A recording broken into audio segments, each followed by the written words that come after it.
Bonjour à toutes et à tous. Je suis Adriana Bagnolo, je suis psychologue et je travaille avec Dr Serge Tisserand depuis quelques années autour des écrans dans la campagne 36912 et autour du jeu de trois figures, développer l'empathie chez les enfants. J'avais envie de vous donner quelques chiffres pour vous parler de ces écrans et comment en quelques années ça s'est développé énormément. Donc l'INSEE en 2010, on est en 2017, la consommation d'écran par jour pour les 16-44 ans est de 6 heures par jour. Depuis 2015, l'Académie américaine de pédiatrie a changé un petit peu ses critères. Avant, l'Académie américaine de pédiatrie disait qu'il fallait avant 3 ans pas d'écran, avant 2 ans, et après c'était 2 heures par jour. D'accord, maximum. Et en 2015, elle a quand même changé, puisqu'elle introduit la notion de consommation, création, communication. C'est-à-dire qu'avec les écrans, on peut faire différents types d'actions. Donc on peut ou consommer, c'est-à-dire tout ce temps de loisirs qu'on passe devant un écran, ou on peut être dans la création ou communiquer, c'est-à-dire Skype, tous les réseaux sociaux, FaceTime. Et donc du coup, il ne s'agit pas tellement de mesurer le temps qu'on passe devant un écran, mais c'est-à-dire le type de consommation, d'utilisation de cet écran. C'est utilisé à partir donc la télévision. Ça fait combien d'années que la télévision est dans nos foyers? Moi, je peux travailler. Ça fait combien de temps? 60. Ça fait plus de 80 ans. Ah, d'accord. Ça fait plus de 80 ans que la télévision est dans nos foyers. Les smartphones, les téléphones portables mais intelligents qui se connectent à Internet. Le premier iPhone qui a vraiment introduit cette question vraiment des smartphones qui se développent et qui sont plus facilement accessibles, c'est 2007. Et les tablettes. 2010, exactement. 2010. Donc on est en 2017. Ouais. Donc ça a introduit quand même un grand changement, puisque c'est vrai que ce n'est pas la même chose actuellement, l'utilisation des tablettes. On ne peut plus faire la distinction de ce qu'on appelle un écran interactif et un écran non interactif. À un moment donné, on parlait d'écran interactif et d'écran non interactif. Oui. Donc, à quoi ça correspondait l'écran non interactif? Quelle est la différence entre les deux? C'est justement un écran interactif. Actuellement, on va dire, c'est-à-dire qu'en fonction de ce que la personne fait, il y a un changement ou non au niveau de l'écran. C'est-à-dire que, par exemple, les jeux vidéo, en fonction de ce que l'enfant va faire, ce qui se passe au niveau de l'écran, c'est pas la même chose. Oui. Quand c'est non interactif, c'est que quoi que la personne fasse, tout est pareil. Donc l'exemple que je donne typiquement, c'est Dora. Je ne sais pas si vous connaissez, c'est un dessin animé où la petite fille peut poser des questions à l'enfant, oui. L'enfant répond, mais quoi que l'enfant puisse répondre, Dora va toujours continuer pareil. Elle ne va pas changer en fonction de la réponse de l'enfant. Donc du coup, c'est non interactif, même si on nous fait croire que c'est interactif. Donc ça, c'était un petit peu ce qu'on pouvait faire la distinction avant d'écran interactif et d'écran non interactif. Or maintenant, donc c'était très simple, télévision, DVD, c'était non interactif, ordinateur, c'était interactif. Or maintenant, n'importe quel support peut être de l'ordre de l'interactif et de non interactif. Donc du coup, on préfère plutôt parler de type d'utilisation, c'est-à-dire est-ce que c'est de la consommation, est-ce que c'est de la création ou de la communication. Et donc du coup, c'est un petit peu plus exigeant, je dirais, de faire attention à ce que l'enfant ou l'adolescent peut faire ou non adulte. C'est-à-dire que si actuellement, moi, je passe des heures devant un écran parce que je suis souvent devant l'ordinateur. Mais c'est pas ce temps-là, c'est-à-dire que c'est un temps où je suis connectée, oui, mais c'est pour le travail. Par contre, c'est mesurer le temps de si je regarde un film, si je suis en train de regarder les réseaux sociaux, c'est pas la même chose. Oui. Et donc du coup, c'est important de penser cette distinction. Oui. Parce que sinon, c'est vrai, on devient fou, on se dit, on passe toute notre journée à être connecté, et notre société nous le demande, nous l'exige d'une certaine façon aussi. Donc on ne va pas être à ce niveau-là, à être si exigeant avec nous-mêmes et nous dire, il faut se déconnecter, mais il faut en même temps que je travaille, et il faut aussi parfois que je puisse utiliser les écrans comme loisir aussi, puisque ça fait partie de notre société.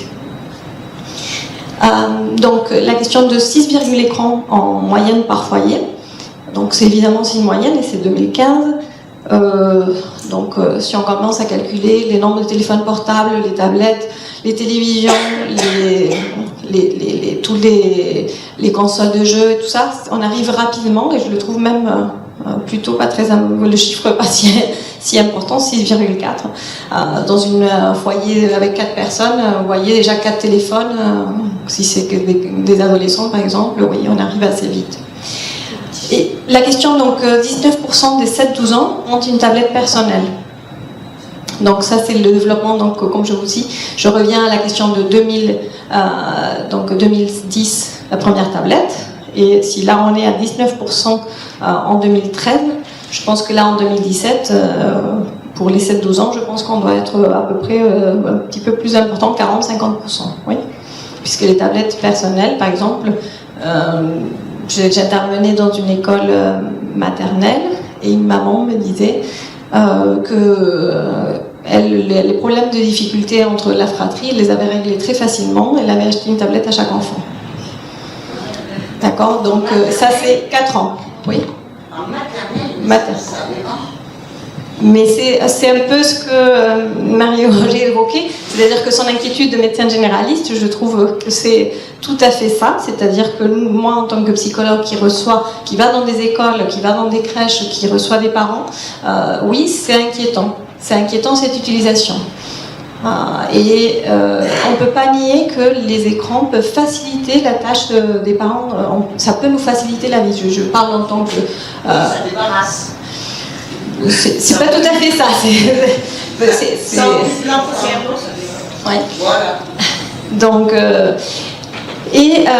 la question des smartphones, donc là on arrive à la problématique plutôt des adolescents, donc où 81% des 12-17 ans ont un smartphone. Et ça c'était en 2015. Si on regarde les chiffres de l'Observatoire numérique de 2014, ce chiffre était à 50 et quelques %. Donc en un an, ça a augmenté de presque 20%. 30%. Oui, en 2017, il y a 90. Je pense qu'on est après à 95, on doit être à peu près à 95%, oui. Mais ça monte. Ça monte de façon très, très conséquente la question des smartphones à l'adolescence. C'est-à-dire qu'avant, on pensait que l'utilisation des smartphones, donc le cadeau du téléphone à l'entrée au collège, actuellement, ce n'est plus ça. C'est-à-dire qu'on trouve, quand on fait des interventions dans les écoles primaires, les élèves, ils ont déjà des téléphones portables et des smartphones. Ce qui interroge. Donc du coup, c'est évident qu'avec toute l'introduction de toutes ces technologies numériques dans les foyers et dans la vie de tous les jours, en tant que professionnel, mais aussi quand on va manger quelque part et qu'il y a des écrans dans les salles d'attente, que c'est les parents qui peuvent donner les téléphones portables, mais aussi on va avoir chez des médecins où il y a aussi des télés et les revues ou les livres ils ont disparu. Donc c'est aussi donc, de réfléchir un petit peu et de se poser quelques questions en tant que parent et professionnel. C'est combien d'heures par jour il faut laisser un enfant devant la télévision ou l'ordinateur, à partir de quel âge il faut offrir une console ou un premier téléphone. Donc tout ça, c'est les questions du cadre qu'on va poser. Et donc en 2008, Certis Wrong, il a lancé la campagne 36912. L'idée, c'est d'encourager une diététique, donc des écrans, avec deux idées principales, c'est-à-dire comment on peut apprendre à s'en servir, mais aussi apprendre à s'en passer tous ces écrans. Donc il a créé une association, 36912, avec le site web et la campagne d'affiches. Donc pour les parents ou les professionnels, ces affiches, vous pouvez ou les télécharger sur le site de Certis Wrong, ou j'ai échangé avec quelqu'un qui, par exemple, si vous travaillez à l'hôpital ou dans des services, vous pouvez les commander à RS et ils vous les envoient gratuitement, donc vous pouvez vraiment diffuser ces affiches. Et l'intérêt de ces affiches, puisque l'idée est qu'on est actuellement dans une société où les écrans sont présents. Donc il y a deux choses à éviter, c'est-à-dire on ne peut pas ni être dans l'idéalisation de ces écrans, comme ça va être les jeunes générations, ni dans la diabolisation de ces écrans. Donc c'est deux positions qui ne servent pas, et c'est comment on va mettre ces écrans à leur place d'outils. Et du coup, c'est vrai que donc, dans cette campagne, l'idée est de ne pas diaboliser. L'affiche elle est présentée, les parents peuvent poser des questions, donc ça peut déjà être une première porte d'entrée quand c'est affiché dans les salles d'attente.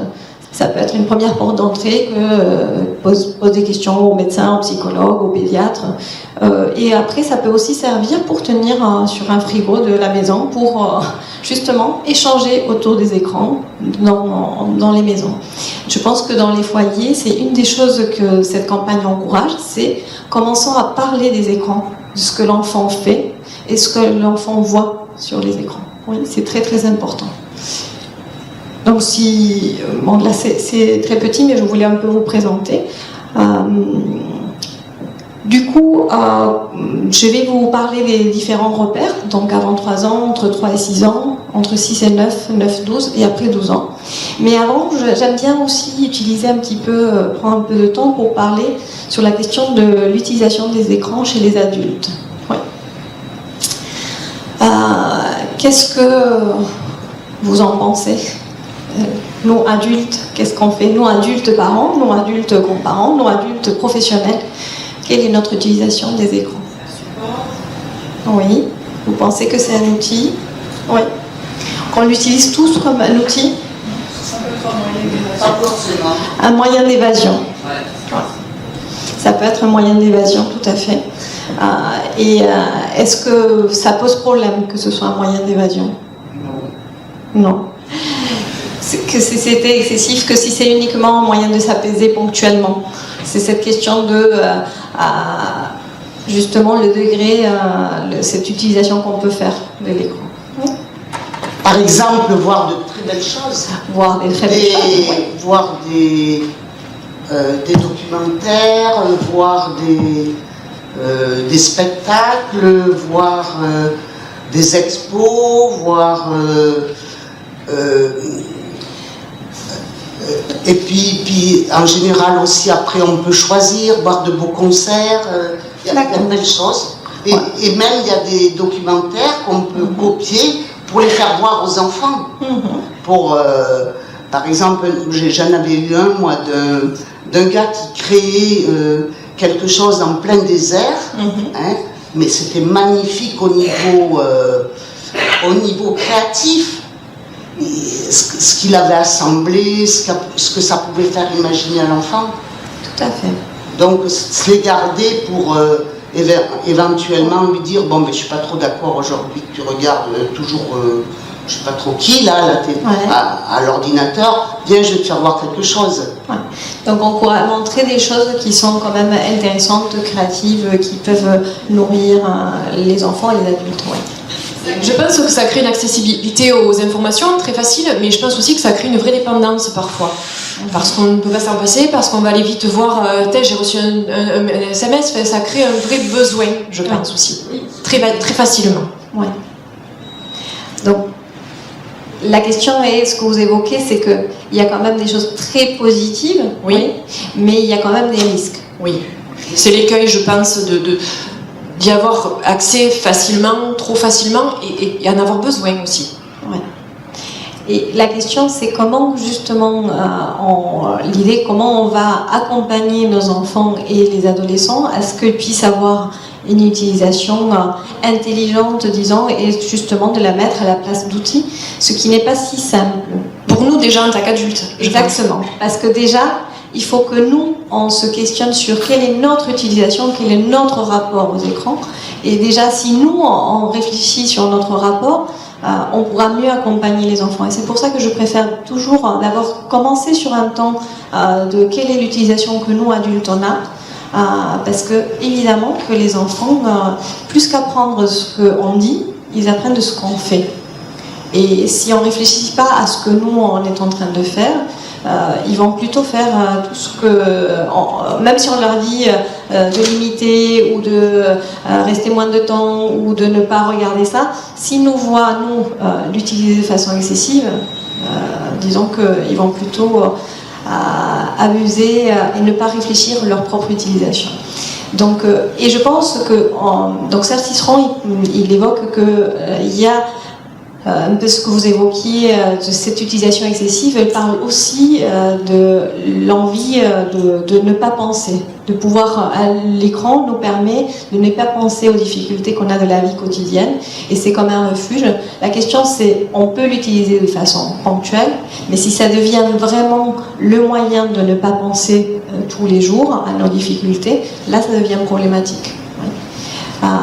Donc, et ça on le retrouve aussi chez l'enfant et chez l'adolescent, cette utilisation de l'écran pour ne pas penser aux difficultés et s'enfuir, du coup c'est symptomatique. C'est pas que l'écran est le problème, mais c'est l'écran, il permet de faire face à un problème sous-jacent. D'accord ? C'est une fuite.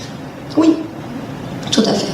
Mais est-ce que c'est pas voulu ça? Parce qu'en fait on est dans des sociétés où c'est instrumentalisé, il ne faut pas penser au côté propagande, au côté décrit Orwell en 84, c'est un peu une présence des écrans. Que c'est captivant en fait un écran. Bien sûr, c'est que c'est beaucoup plus facilement. C'est-à-dire que c'est comme ou les jeux vidéo ou l'écran, c'est beaucoup plus simple. On va voir moins de jeunes qui utilisent de façon excessive le livre pour ne pas penser, oui, que les écrans. Par contre, ce que je dis, c'est, j'intervenais avec un groupe d'adolescents et j'évoquais, les parents s'inquiètent énormément quand un jeune va utiliser, se réveille, il allume l'ordinateur et il a du mal à décrocher, il veut pas aller manger parce qu'il est devant un jeu vidéo. Mais par contre, si le jeune fait exactement la même chose avec un livre, qui passe sa journée devant un livre, les parents ne s'inquiètent pas et les adultes autour non plus. Et j'avais justement dans ce groupe un jeune qui me dit mais oui c'est tout à fait ça. Moi je passe mon temps avec un livre dans la cour de récréation. J'étais toujours avec un livre, j'étais pas avec des copains. Au collège je fais exactement la même chose et personne s'inquiète. Or ma difficulté est que j'ai du mal à être avec les autres enfants. Et ce jeune, s'il avait utilisé l'ordinateur et les jeux vidéo, tout le monde serait affolé, ils auraient dit il est addict aux jeux vidéo. Ouais. Donc, évidemment, c'est le support jeux vidéo et écran est beaucoup plus simple, disons, ça facilite cette question de l'utilisation excessive. Ouais. Mais bon, la question c'est, on va vite penser aux adolescents et aux enfants, mais nous, adultes.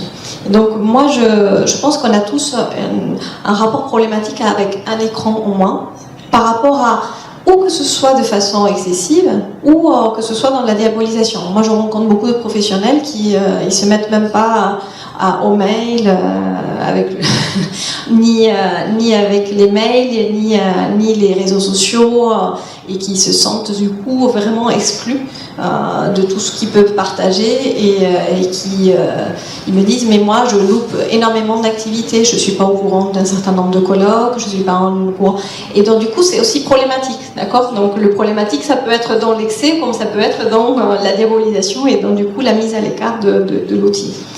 Et donc du coup j'aime bien moi mon rapport problématique et le téléphone portable. Oui, donc la question c'est assez difficile et qu'est-ce qui se passe, c'est que il faut pouvoir le penser et donc du coup qu'est-ce qu'on fait de ça? Est-ce que si je prends conscience et que je le sais, je peux très bien, disons, me dire, mais là, non, il faut que le téléphone reste éteint ou que je ne vais pas répondre de suite. Je n'ai pas besoin, je peux ne pas consulter mes mails. Mais j'ai pris conscience de ça. D'accord ? Et c'est déjà, ça nous permet de le mettre à la place d'outils, finalement. Donc, l'idée est comment on va, une fois que nous, adultes, on a pris conscience, oui, comment est-ce que nous, on va accompagner les enfants? Et pour cela, il faut déjà commencer avec 3 principes éducatifs de base.